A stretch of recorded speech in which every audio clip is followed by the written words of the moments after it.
TMTV apresenta Educação do Futuro. Oferecimento Ribeiro e Arrabal Negócios Imobiliários. 3228-7000. Unimed. Cuidar de você. Esse é o plano. No Educação do Futuro de hoje, nós estamos recebendo o músico, pesquisador, educador musical, compositor, mas acima de tudo, grande artista mineiro, Lucas Soares. Lucas, obrigadão pela presença. Prazer, meu querido. Lucas, você vem desenvolvendo um trabalho muito interessante com o teu grupo Ingoma. É um trabalho que envolve pesquisa musical, você vai poder falar muito melhor do que eu sobre isso. Mas uma coisa que me chama muita atenção é observar como vem crescendo o interesse de adultos que não necessariamente estudaram música na infância ou na adolescência e que procuram o seu trabalho, procuram o Ingoma para aprender tambor, percussão, musicalização. Por que você acha que esse interesse está crescendo e como é que tem sido essa experiência? Isso é muito legal, né? O que eu posso falar é mais empírico, assim, é um pouco opinativo, eu não fiz as pesquisas ainda formais para isso, mas a gente observa esse fenômeno acontecendo de uma forma crescente, na verdade.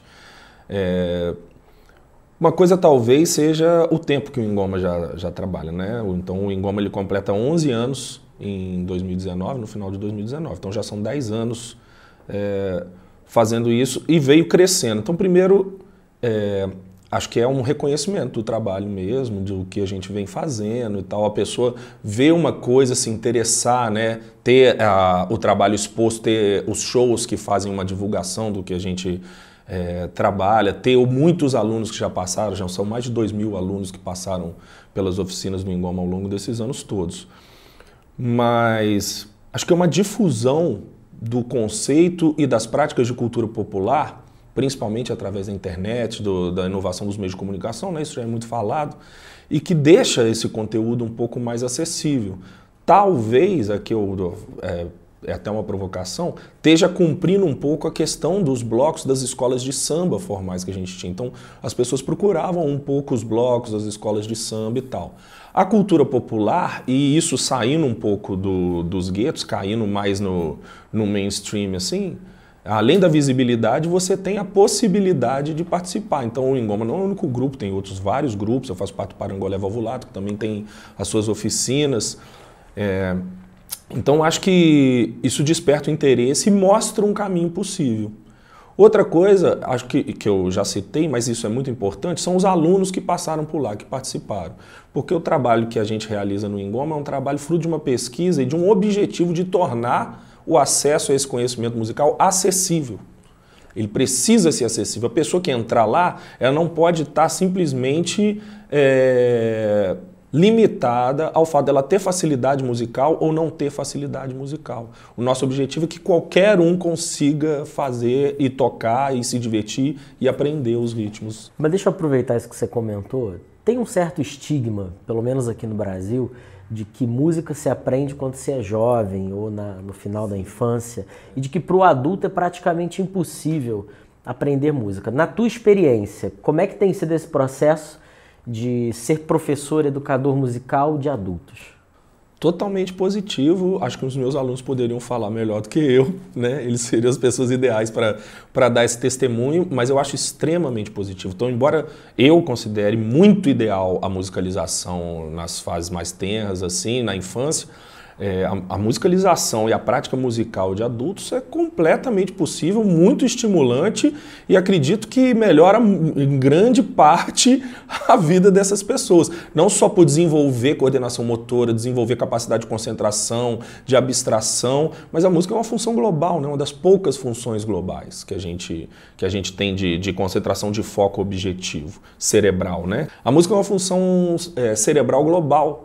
Então, é uma das poucas atividades que tem a função cerebral global. Você estimula o cérebro como um todo, tanto a parte do raciocínio objetivo, matemático, como da inspiração, da criatividade.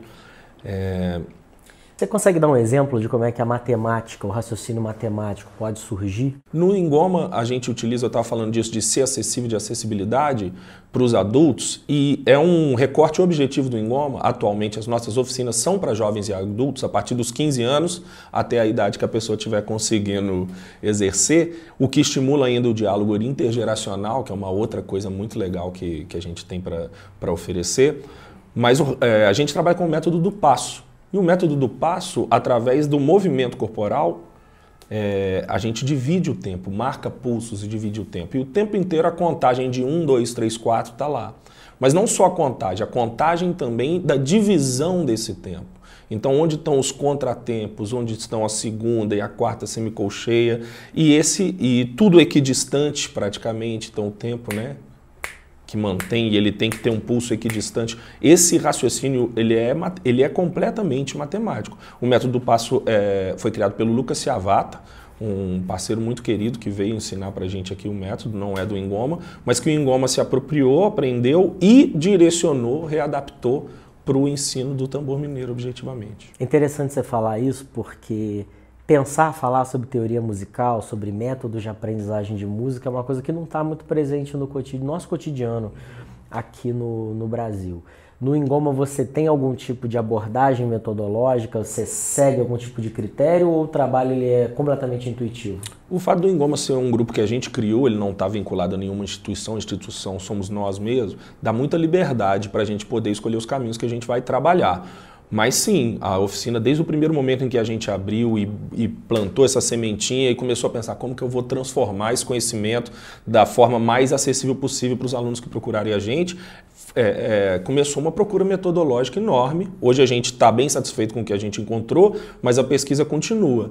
Então a gente usa o método do passo, que eu falei, do Lucas Ciavata. Não o método do passo completo, o objetivo não é musicalizar a pessoa no passo, é musicalizar ela, direcionando o que o passo tem para oferecer ao ensino de tambor, de percussão do tambor mineiro.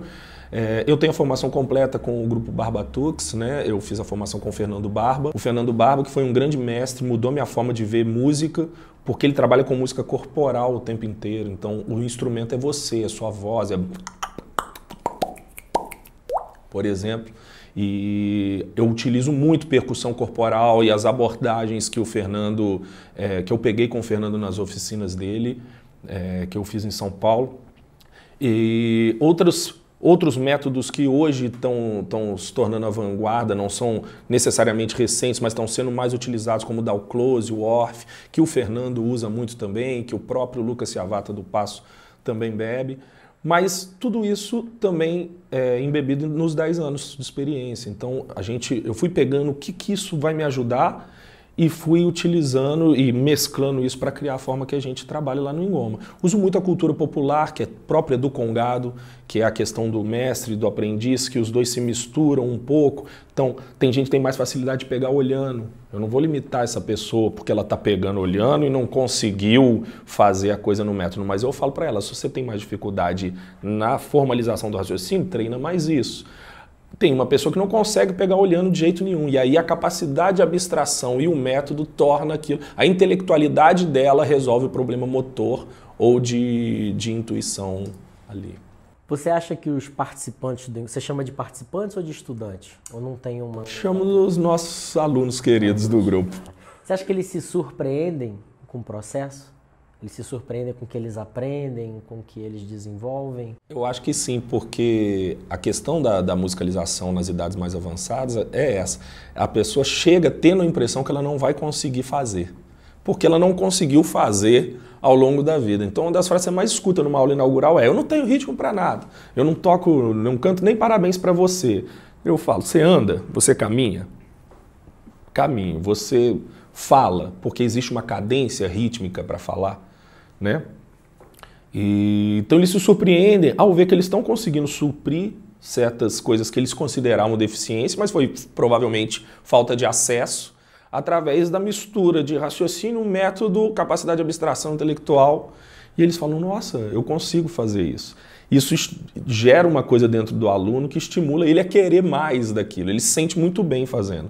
E principalmente tendo uma bagagem de cultura popular muito grande em cima, que é um trabalho que a gente faz de defesa, né, das raízes do congado, levando eles nos congados para conhecer a cultura, trazendo os congadeiros para falar para eles, né, sempre se apropriando dessa cultura, mas tentando fazer isso da melhor forma possível, que é fortalecendo os verdadeiros donos dela. Né? Eu queria retomar um ponto que você comentou sobre a questão do desenvolvimento cognitivo, cerebral, que a música é capaz de oferecer para aqueles que a praticam. Uma outra coisa que me chama muita atenção aqui no Brasil é uma certa visão, uma certa concepção de que vai estudar música a pessoa que tem algum tipo de interesse em ser um músico profissional. Você se transformou num músico profissional, faz disso a sua carreira. Nesse momento aqui eu faço um parêntese para os nossos espectadores e revelo o fato de que somos amigos há mais de 20 anos. Né? Até já fizemos alguns sambas para festivais. Umas composições juntas aí. Bons sambas, né? E aí pensando um pouco, né, nessa experiência de se aprender música, existe muito nessa concepção. O brasileiro às vezes tem essa noção de que se eu não pretendo ser um músico profissional, não devo estudar música. Uhum. Você identifica que existem benefícios do ponto de vista de desenvolvimento humano para uma pessoa que aprende música na infância e na juventude, independentemente do desejo profissional? Tiago, até ouvir música traz benefício, né? Então tem vários estudos que você colocar música clássica para bebês em determinadas idades e essas coisas todas. Eu considero o aprendizado de música e principalmente o aprendizado artístico fundamental de uma forma geral. Mas a música é uma disciplina que traz muitos benefícios. A capacidade de criação, a capacidade de abstração, a capacidade de concentração, a capacidade de coordenação motora, a capacidade de interação e atividade de grupo, que a não ser que você vá ser um solista, a música é uma atividade de grupo por excelência. Né? Você vai executar ela em duo, em trio, em banda, em orquestra, e você tem que aprender a ouvir o outro e tem que aprender a interagir com o outro no nível do sensível e no nível do racional. Então isso traz muitos benefícios, desenvolve o ser humano tanto intelectualmente quanto motoramente, e o que eu estou falando é chover no molhado, porque muitos países do mundo têm o ensino musical como uma coisa, como uma política de Estado mesmo, tanto no ensino privado quanto no ensino público, e realizam isso já há muitos anos. Para fechar a nossa conversa, você falou sobre o ensino musical e aí eu queria direcionar uma última pergunta pensando nas crianças. Você é pai, eu também sou, a gente observa os nossos filhos se desenvolvendo no cotidiano, no dia a dia. Quando a gente pensa no ensino de música para criança, existe diferença entre aprender música, aprender um instrumento musical específico? Você tem alguma recomendação, alguma dica para as famílias, para os pais? Como é que você pensa essa questão? De novo, é uma opinião através da observação e principalmente dos meus amigos, dos profissionais que trabalham com a musicalização infantil especificamente. Eu respeitaria muito o interesse e o limite da criança, sabe? Porque a musicalização ela é indicada e adequada para qualquer idade na fase infantil. É uma coisa mais lúdica, você vai começando a despertar o interesse, despertando instrumentos, despertando o ouvido para sons, trabalhando coordenação motora.